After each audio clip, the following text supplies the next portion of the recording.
ঘুরতে কার না ভালো লাগে, আর যদি হয় কক্সবাজার, তাহলে তো কথাই নেই। আজকের এই ট্রাভেল ব্লগে আমি আপনাদের নিয়ে যাচ্ছি আমার কক্সবাজার ট্রিপের এক অসাধারণ অভিজ্ঞতায়। শুরু থেকে শেষ পর্যন্ত সব কিছুই ছিল দারুণ মজাদার, রোমাঞ্চকর আর স্মরণীয়। আমাদের যাত্রা শুরু হয়েছিল ইম্পেরিয়াল এক্সপ্রেসের স্লিপার কোচে। আরামদায়ক সিট, সুন্দর পরিবেশ, পুরো ট্রিপেই একটা পারফেক্ট শুরু ছিল এটা।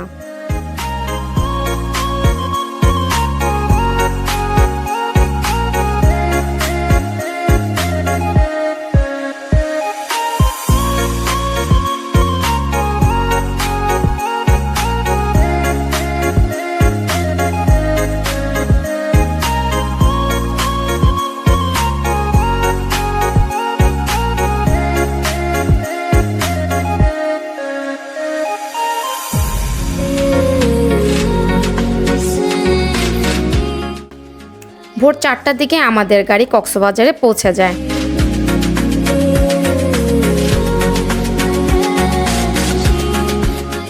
ডলফিন মোড়ে নামি, তারপর আমরা সেখান থেকে হোটেলে যাই।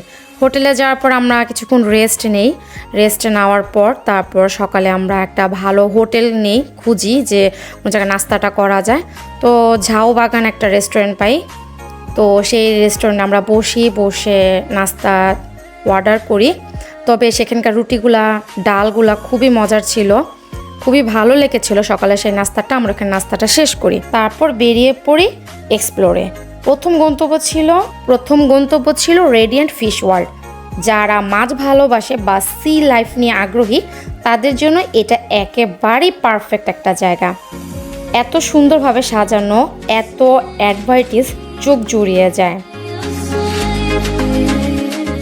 এখানে সামুদ্রিক অনেক মাছ আমরা দেখেছি, ভয়ঙ্কর পিরানহা বা মাছ। এই মাছগুলো আসলে দেখার মতো ছিল। আর এখানে এত সুন্দরভাবে ওনারা ডেকোরেশন করেছে, দেখলে মনে হয় যেন সমুদ্রের নিচেই আছি। তো বিভিন্ন মাছ, ছোট ছোট মাছ। আর এখানে একটা জিনিস খুবই ভালো লেগেছে, এখানে মাছে তারা খাওয়ার ব্যবস্থা রেখেছিল, দেখার মতো ছিল। কচ্ছপ, কাঁকড়া, বিভিন্ন প্রজাতির সামুদ্রিক যত মাছ ছিল, শামুক, তারা মাছ। আসলে যারা মাছ প্রেমী তাদের জন্য সেটা অন্যরকম কিছু। আর এখানে বাচ্চারা খুবই আনন্দিত হয়। বাচ্চারা তো এগুলো দেখলে এখান থেকে যেতেই চাবে না। আমার ছেলেও খুব খুশি হয়ে দেখছিল। আমরা খুব এনজয় করতেছিলাম ওই সময়টা। তবে আমার কাছে মনে হচ্ছিল এই ফিশ ওয়ার্ল্ডটা যদি আরও বড় হতো তাহলে আরও ভালো হতো। আমি যেরকম আশা করেছিলাম তার থেকে হয়তো ছোট, কিন্তু দেখার মতো ছিল।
শার্ক বা কচ্ছপ বা বড় আকারের যে মাছগুলো, এগুলো সরাসরি কখনো সমুদ্রের নিচে যে দেখা আমার পক্ষে সম্ভব না, কিন্তু এখানে এটা দেখার যে স্বাদটা সেটা আমরা পেয়েছি। অনেক বড় বড় মাছ ছিল, যেগুলো ছোট ছোট বাচ্চাদের ব্রেনের জন্য বা ওরা দেখলে খুশি হয় বা আনন্দ পায়, সেটা ঠিক আছে।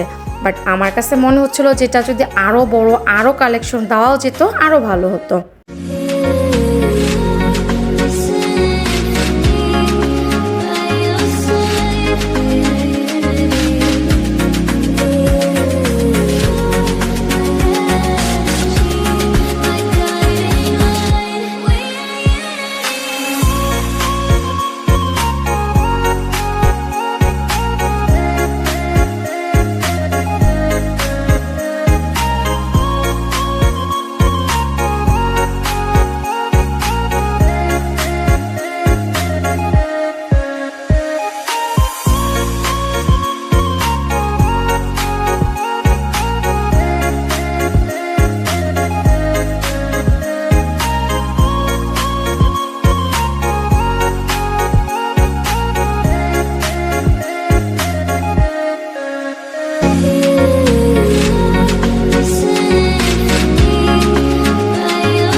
এর পরের দিন আমরা ঘুরতে বের হই ইনানি বিচে।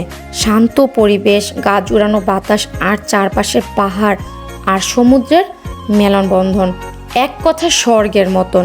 এখানে অনেকক্ষণ ঘোরাঘুরি করলাম, ছবি তুললাম আর প্রকৃতির সাথে মিশে গেলাম।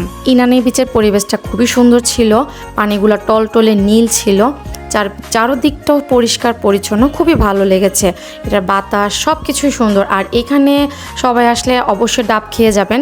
এখানকার ডাবগুলো খুব ফ্রেশ, সতেজ, তাজা, মানে না বললেই না। এক মামার দোকানে আমরা বসেছিলাম এবং দোকানের সবচাইতে বড় ডাবগুলো আমরা বেছে কিনে খেয়েছি। সেই পানি, সেই স্বাদ।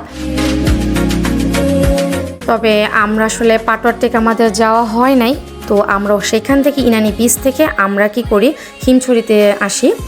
আর হিমছড়ির পরিবেশটাও আমার কাছে মোটামুটি ভালোই লেগেছে। এখানে ছোট একটা আকারের ঝর্ণা আছে আর সেই সিঁড়ি ঝর্ণা। তবে এখানে ছোট করে যে দোকানগুলো আছে, বিভিন্ন ফল, বিভিন্ন কসমেটিক্স, বিভিন্ন বিশেষ করে সামুদ্রিক যেই ঝিনুক টিনুক দিয়ে তারা যেই জিনিসগুলো সাজিয়ে রেখেছে, সে দেখার মতো। আর যেই সিঁড়িটা থাকে, 4টা ধাপের যে সিঁড়িটা, আমরা আসলে 2টা ধাপ পর্যন্ত যেতে পেরেছি, বাকিগুলো আসলে আমার পক্ষে সম্ভব হয় নাই, আমি আর যাই নাই। আর এখানের দোকানগুলোতে ওরা যেভাবে সাজিয়ে গুছিয়ে ওরা যে জিনিসগুলো রেখেছে, সত্যি খুব সুন্দর, মানে দেখার মতন, অনেক ভালো লেগেছে আমার।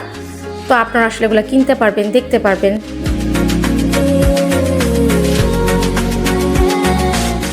পরের দিন ঘুরতে গেলাম কক্সবাজারের অন্যতম জনপ্রিয় স্পট সুগন্ধা পয়েন্টে। এখানে লোকাল খাবার, বিচের ধারে হাঁটা আর সানটেক সব কিছু এক কথায় ম্যাজিক্যাল। তো আমরা এখানে শালিকে গিয়েছিলাম, শালিকের খাবারটা খুবই ভালো লেগেছিল। এখান থেকে আমরা জানতাম যে শালিকের হালিমটা খুবই একটা জনপ্রিয় খাবার, তো সেজন্য আমরা সে ট্রাই করার জন্য শালিকে যাই। তো শালিকে যাওয়ার পর আমরা বাটার নান আর হালিমটা আমরা আসলে অর্ডার করি। প্রথমে অল্প করেই করেছিলাম, তারপরে খেলাম, মানে কি বলবো, জাস্ট ওয়াও। ঢাকায় আমি আসলে যত হালিম খেয়েছি, এটার মতো স্বাদ আমি কোথাও পাই নাই। আর বাটার নানটা তো সেই মানে প্রশংসা না করলেই না, যেটা যার পাওয়ার যোগ্য সেজন্য আর কি বললাম। আপনারা যদি আসেন তাহলে অবশ্যই শালিকে এই দুইটা জিনিস আপনারা ট্রাই করবেন। পরের দিন আমরা সি বিচে গেলাম। তো বিচে যাওয়ার পরে একটু ঘোরাফেরা হাঁটাহাঁটি করলাম। তো যাই হোক, এত ছোট ভিডিওর মধ্যে সবকিছু দেখানো বা বলা সম্ভব না। পরের দিন আমরা গ্রিন সেন্ট মার্টিন স্লিপার কোচে আবার ঢাকায় ব্যাক করলাম। তো ভিডিওটি যদি ভালো লাগে অবশ্যই লাইক দিবেন এবং পরবর্তী ভিডিওতে দেখা হচ্ছে। টাটা।